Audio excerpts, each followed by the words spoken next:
Gives me great pleasure to introduce Wayne Mahar, the Chief Meteorologist of CNYCentral, also the owner of Precision Weather Service. He has been known as the meteorologist to the stars industry, movies, and a rather unique business. So please join me in welcoming Wayne Mahar. Thank you. Thank you. Everybody hear me okay? Just fine. Perfect. All right. You can hear me. We got the sun shining, at least I hope it is where all of you are. But it looks like a pretty good looking start to the afternoon, I guess. But thanks for having me in I guess we would call it the new normal, or at least the normal for the time being, right?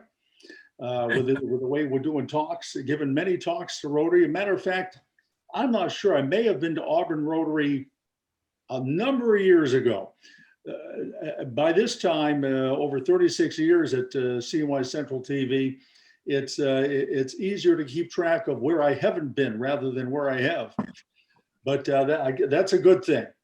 But I normally, what I do, whether it's a Zoom talk or regular talk, is talk about 5 minutes, 10 minutes, tell you a little bit about the TV part, tell you about Precision Weather Service, mention a little bit about my animal foundation. And then what I typically find is that for some reason, people always seem to have questions about the weather. So I'll be counting on some questions at when I'm done this first 5 or 8 minutes or so. So think of some questions. I'm sure you'll have some. Let me tell you a little bit about the TV part. CNYCentral, what we have going there with Channel 3, Channel 5, CW6 News at 10 is different than any other TV station in the country. And few people realize that. But that's all, like, for instance, NBC and CBS, Channel 3, Channel 5, that's in the same building, obviously, as the CW is. But the difference is in the mornings, the early evening, 5 to 6:30, again at 11 o'clock, you've got the news going on both Channel 3 and Channel 5 at the same time. Different anchors. You got the news going at the same time. We usually try to have different weather people, same sports people. You might see the same reporters, but it's two different studios side by side. So you can have the sports person, or you can have a reporter in the NBC studio on Channel 3. And then if he has a live hit on Channel 5, he walks about 30 feet through a big door and he's in the other studio and he's doing their report 1 minute later. No other place in the country does that. There are plenty of places in the country, TV stations they'll do their news at 5 to 6:30, and then they might have a 7 o'clock news, which we also have on Fox or something like that. But to have them going at the same time, that's unusual. It's interesting, complicated, but it goes to show the quality of the people that we have to actually make something that intricate work. But I've been at Channel 3, as I say, which was only Channel 3 when I started, WSTM, since January of 1985. I was the first meteorologist on TV in Central New York, full-time meteorologist. And it's hard to believe, which is one of the things that attracted me to the position here in Syracuse. For the snowiest major city in the country, Syracuse, up until I came, there were no computers or no weather graphics of any importance. It was rip and read is what they used to call it in the old days. The old teletype machines, and you rip the forecast off a wire from what at that time was the U.S. Weather Bureau, which became the National Weather Service, and be staff announcers reading the weather. So that's how it all started. And then I came in and said, listen, we can't, if I'm going to do this, we've got to take this up a notch or 2 or 3. We got to invest in computers so I can get maps and actually make a forecast. And we did. And then we were the first with live radar eventually, and that was after the Labor Day storm of '98. So and I'm sure a lot of folks remember that one, the Labor Day storm. So that was the start of all the other meteorologists that you see on any other TV station in Syracuse was upgrading when I got there in January of '85 to finally, we've got to take weather serious in central New York. And now we have 5 meteorologists. We have the largest staff because we have the most TV stations and we do the most news, and it's a great team, and it's been terrific. We've even got Weather Authority 1, which is the only storm tracking vehicle in central New York. So that's fun, going out chasing storms once in a while. And I know we've been to Auburn, chasing a few thunderstorms once in a while. So that is fun. We also have, as I say, weather on all of our newscasts, which we have plenty of those 7 days a week. A little behind the scenes on TV that people don't realize are the hours that people keep in TV. Like if you're watching, and it's not easy, not an easy job, not the glamour some people think it is. If you're watching the news at 4 o'clock, we start at 4 o'clock in the morning on Channel 3 and 5 a.m. on Channel 5. Well, the anchors and the news people, the weather people are getting in at 1:30 in the morning. So they're going to bed at 5 o'clock at night if they need their 7 hours sleep. So it's unusual hours. And if you're celebrating Thanksgiving and you've got the TV on any evening, you're watching news people working on the holidays. So it's a 24-hour clock in the news business, especially now with the cell phones and Twitter and Facebook and pushing us stories out on the web. It's all about digital too. It's all, back when I started, I've been on TV now, this is my 42nd year. But back when I started, I was still drawing maps on cardboard back in Portland, Maine, and with magic markers before we even had graphic computers. And if there was a severe weather warning, the big thing was how soon could I break into TV, okay, and talk about the warning. Now it's, everything is digital. Digital's got to go first. You got to send, very first thing is you got to send warnings out on your cell phone for push alerts. And then you might do a Facebook Live and you send it out on Twitter and you update your web page. And then you might break in on TV, depending on how severe it is. So it is all changed around. So that's the TV part of it. A little glimpse at that. Now the precision weather part, which is my company, I started before TV back in Maine. The precision weather part is a whole different thing. We do broadcasting, but it's not TV. It's primarily radio. We have radio stations that we forecast for, and you could hear me if you were ever in, when we can travel again, which I guess we can travel again, but maybe not everywhere yet, but you could hear me on radio if you're ever in St. John's, Newfoundland, or if you're down in Daytona Beach, or in Western Montana, or Anchorage, Alaska.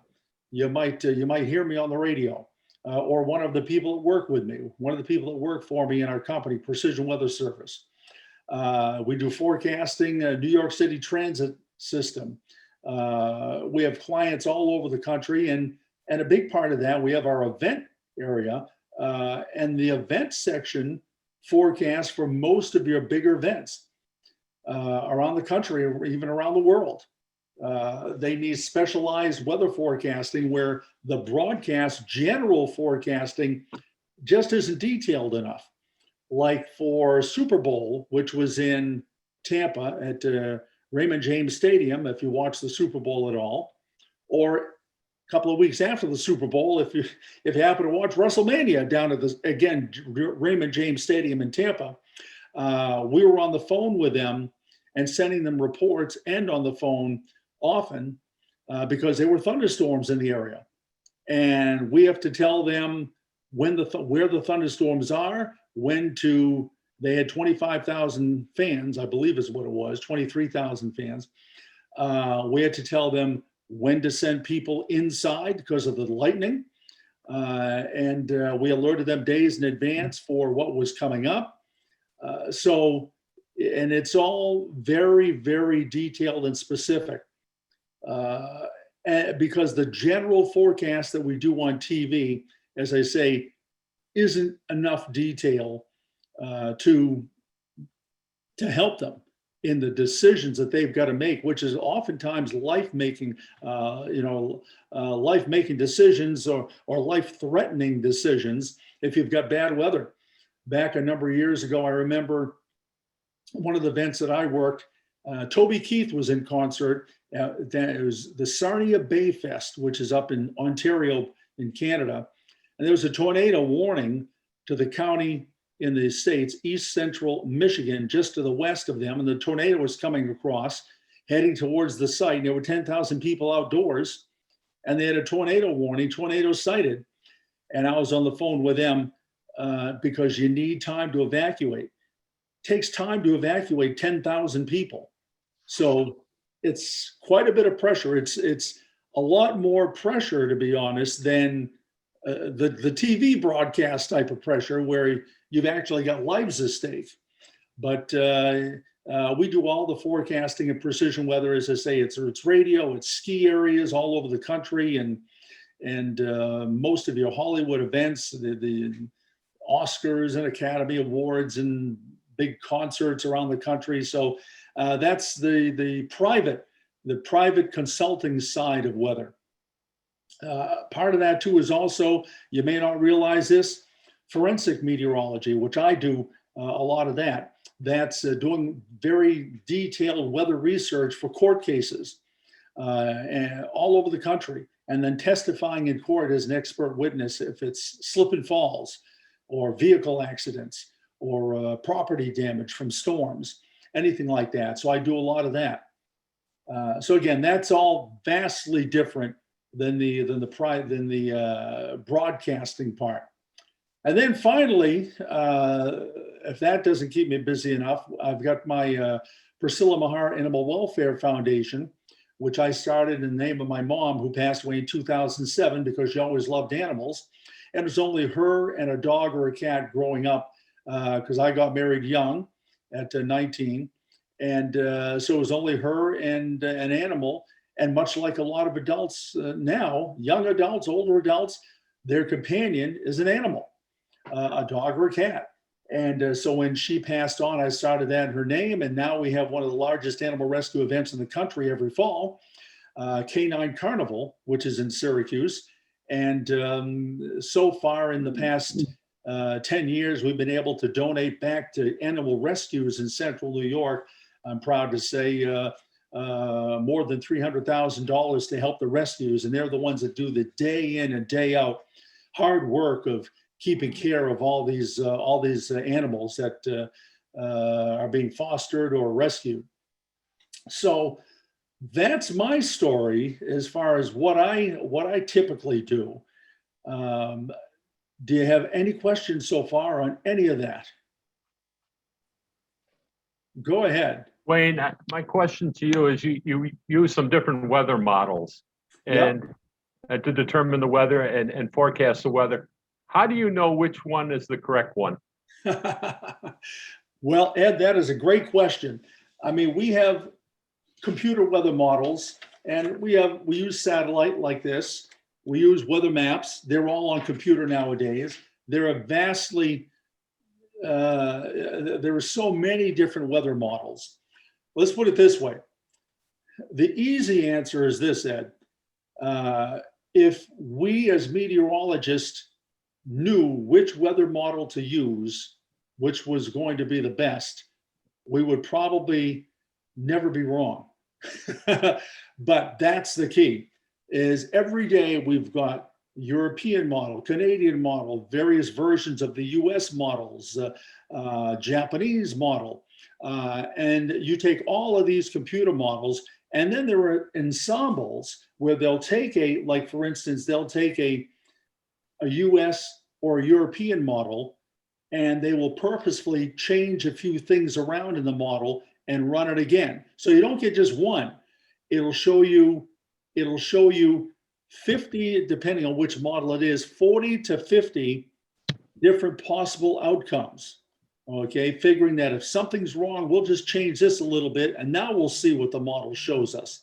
Okay, so you've got all of this information, and you never know which model is going to be right. That's where the experience comes in, is you try to look at what the model has done in the past with storms or situations somewhat the same. How is it verifying today as you make the forecast? And then you go from there and you use your gut instinct and your knowledge and experience. Experience is an important thing. And you use the model as a basis, okay, as to what probably will happen, sort of, okay? But now, I like this model. I like what it's doing with this storm, but I don't totally agree with it. So I'm going to change this around a little bit. And I may have this model, the European model, that is great on days 5 through 7 on the longer range extended outlook, but I've got other computer models that are telling me something vastly different. It is never easy. Weather will never be 100% accurate. There's no way, because it's all outside of our control, and there's so many variables. Things are going to go wrong once in a while. Fortunately, weather generally within 24 to 36 hours, in most instances, is 85% accurate. Although people will, I think most of the general public probably doesn't realize that, because the only time that they're really paying attention to the weather and get mad about it is if, that time when the forecast is wrong. You can have 10 days in a row where the forecast is really working out well. It's working out every day. Everybody is going about their business. We all have busy lives. They didn't get caught. Their picnic didn't get spoiled by the rain. They didn't get caught in a freak snowstorm, anything like that. Everything's fine. So 10 days in a row, we can be right. The 11th day, something goes wrong. They get caught in a rain shower and weren't prepared. And for many of the general public, I won't say all, but for many of the general public, their first inclination is, those weather guys, they're never right, because that's the time that it affected them, that 11th day. It's the nature of the beast or the business, whatever you want to call it, when you're trying to predict the future. And we can all think of instances that, from in all walks of life or sports, where predicting the future is hard, okay? You can do that from presidential election back with Trump 4 years ago, and, who would have thought, to, and that's not political, but just a fact, none of the companies that get paid millions of dollars had him winning, to, what was it, 3 years ago, maybe 2-3 years ago, when SU football beat Clemson. Okay. Nobody would have thought, nobody had that happening. Nobody saw that. But that's what happens once in a while when you predict the future. Good one. Thank you. Wayne, this is Chad. Where does the basic data come from that you guys massage? Did it all come out of NOAA, or does it come from private companies? Good question. Most of the data comes from NOAA, because they have the US computer models and the biggest data storage, and they run the most data programs for weather. However, we also have private companies that give us, they subscribe and we have to pay for, some of them anyway, like information that's foreign, the European model. Okay, US doesn't own that. So somebody's got to get the European model, somebody's got to pay for it, the European Weather Forecast Center, or the Japanese model. And there are these models all over the country.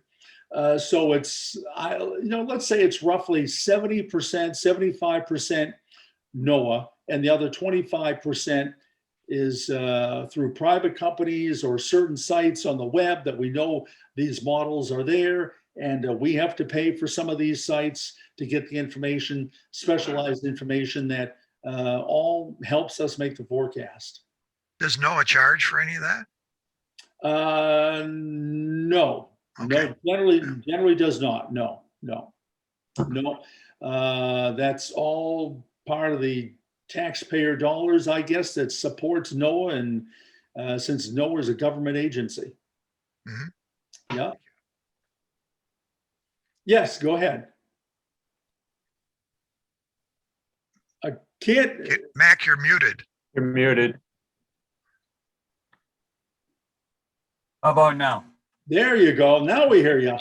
You have 40 plus years of forecasting and reporting the weather in central New York. What, if any, trends have you seen change in that time? Now that's interesting. Okay. And I always get asked that. Okay. Because what you're basically saying is, and I don't want to put words in your mouth, but what you're asking about is global warming or something like that. Because let's face it, we hear about that all the time, right? You have, even among meteorologists, the term global warming can mean two different things. Okay. You have man-made global warming, which is what is predominantly what we hear about. Man-made global warming, carbon dioxide, we hear about pollution and all that. And then you have the sector of meteorologists and scientists that are more in the stance of natural global warming or natural changes in the weather cycles. Okay. I'm in that sector, just to let you know. I'm in the sector of, we've had weather, we've had the earth for 4 billion years. We've always had weather. Weather is going in cycles and always changing. You can look long-term, and you can look, and I mean long-term by 100,000 years. They've drilled into the ice core in the Arctic and Antarctic, and what to see over 100,000, 10,000 to 100,000 years is that you got warm cycles and then you got cool cycles. The Finger Lakes, that was massive global warming, millions of years ago. The ice caps melted, and then the water came down and they froze and they melted again, and it's all in cycles. On the shorter term, if you look back over actual weather records that somebody's taking weather observations of 100 years, and we get 104 years of records in Syracuse, you look back and, I mean, we're in a warming cycle right now. And I'm not saying it wouldn't be good to lessen carbon dioxide or pollution has some effect, or I'm not saying that, but I'm saying that my opinion, as well as some other scientists, not all, it has less to do with that and more to do with the earth and the oceans going through natural warming and cooling cycles. Oceans have a big part to play in that too. Okay.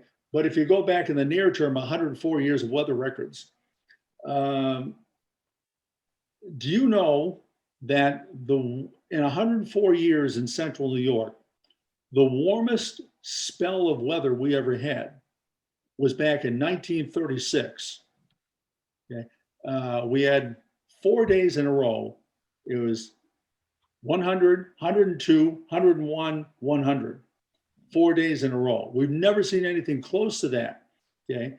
But that was in 1936, in 104 years. You go back to some of your snowfall records, and we're 50 inches below normal this year. But you go back to, you got the blizzard of 93. I don't know if you remember that. 44 inches of snow in Syracuse. We had 192 inches of snow that winter. You go back further, and there were some winters back in the 60s and the 50s, blizzard of 66. Okay. But there are some winters you got very mild. We've had other winters that are 150, 170 inch winters back in, 75 years ago. So weather goes in cycles. Weather is, just always changing. We're into a little bit of a warm cycle now. But anyway, that's my theory, is that weather is just going to change, and we may be, weather always, my theory too is weather always balances itself out. Whether it's temperature, whether it's precipitation. I mean, we may have a wet spell in the past 2 months, but it may balance out by, a few months from now, we're going to be complaining about we need rain. And the temperatures, I think, do the same thing. Cold to warm, warm to cold, so that you look at the end of the year, and usually at the end of a 12 or 18 month period, you find things have been pretty close to normal. It's rare when it hasn't been, which only means it hasn't balanced itself out yet. Yeah. Thanks. Thank you for that. You're welcome. You're welcome. Other questions? I have one more. Yes. With your private consulting business, maybe without naming names, what has been the most unique, goofiest, or wackiest job you've ever had to do? Well, I'll tell you one that comes to mind right away. And this was probably 6 or 7 years ago. I got a call on my cell phone. You probably don't know who some of these names are, but all of these big stars, okay, or anything that goes on in Hollywood or New York movie scene, red carpet events, they all have people that they hire that you call it their right-hand man. Like the old saying about the Hollywood people about, I'll have my people call your people. That's really how it works. Okay. So for instance, what happens, you'll see what I'm leading up to here in a second, is that like I've done the forecasting for weddings for Reese Witherspoon and Adam Levine and Aaron Andrews and Heidi Klum and the holiday parties at New Year's for Madonna and concert forecasting for Lady Gaga. And I've never met any of these people. I've never talked to these people. I talk to their people, okay, is how it works. So how it works is that if Madonna says, I want a Hollywood party, or I want a party, a holiday party, I want a holiday party, she tells her right-hand person, her assistant. The assistant then goes and hires a production crew, an event planner, and tells them, Madonna wants a party. Okay, well, what does she want? Well, develop the party. Okay. We want this outside. We want a red carpet leading up to her residence and da-da-da. And then the event planner says, well, that's outside. I'm not sure we can have that. We better check the weather. We'll call Wayne. So that's how that gets started. But here's one of the wackiest. Back about 6 years ago, my cell phone rings, and I was actually at the TV station. It was about 5 o'clock in the afternoon, and it's an event planner, well-known event planner by the name of Sharon Sachs. And her exact conversation with me was, Wayne, I'm on a yacht 2 miles off of Malibu, and I've got Kanye and Kim, that's Kanye West and Kim Kardashian, on the yacht, and the winds are picking up, and their dinner trays, their dinner plates are flying all over the place. Can you give me a weather update? Okay. So I had to call her back. I had to quickly look, and like 3, 4, 5 minutes later, gave her a call back because the Kardashians were trying to have dinner on a yacht off of Malibu, and the winds were picking up, and they were concerned about it. I can tell you this, when you're dealing with the Hollywood scene, okay, and you got nice people. I mean, you do have nice people, but particularly in Los Angeles and the Hollywood scene, okay, I don't think that they could survive in central New York weather.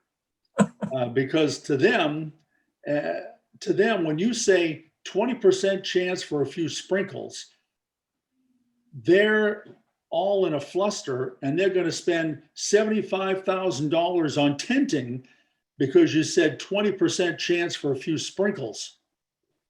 That's their mindset. So there's no way they could survive 100 inches of snow. But that's whether it's their social mindset, just the mindset of being in Hollywood, or they don't get the type of weather we do, or a combination. It's probably the combination of both. That was one of the more unusual ones, was the Kardashian yacht story. Well, what were they wanting to know? Whether they should move their dinner inside, or No, they were out on the yacht. What they were trying to get at, I think, was the wind going to calm down and they could continue their dinner, or do we have to rush into port because of the storm coming? And as it turned out, I mean, it's typically sort of windy on the water anyway out there, but they stayed out there. But the wind calmed down a little bit. I just told them, and no pun intended, ride it out for another 5-10 minutes. I think you'll be okay. And it turned out it was, but it can be interesting. Well, like for instance, with Reese Witherspoon's wedding on her ranch in Ojai, California, I remember being on the phone with her person, the wedding planner out there, for an hour and a half as her wedding was going on her ranch, because they had some scattered showers around, and Ojai has got mountains, surrounded by mountains. And I was on the phone talking them through her wedding outdoors as I was monitoring radar minute by minute, tracking showers around her ranch and telling her, okay, you got a shower. It looks like it's 2 miles to the north of you, but I think that one's going to miss you, and da-da-da. Meanwhile, she's getting married outdoors on the ranch and the wedding's going on.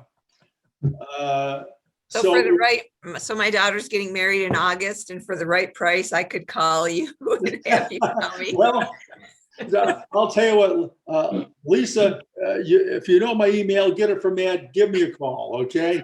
That one's on me. Thanks. Well, congratulations on your daughter getting married. Thank you. That's terrific. But it is very interesting what we have run into with the Hollywood crowd. I mean, there was one, and this wasn't a Hollywood crowd, but this was also, I think this was in Santa Monica or somewhere around LA or whatever.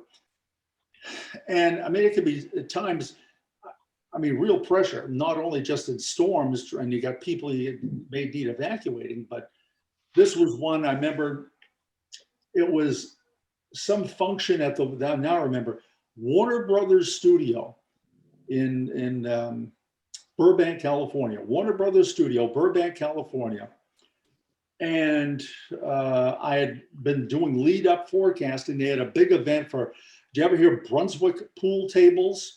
They're a big pool table company.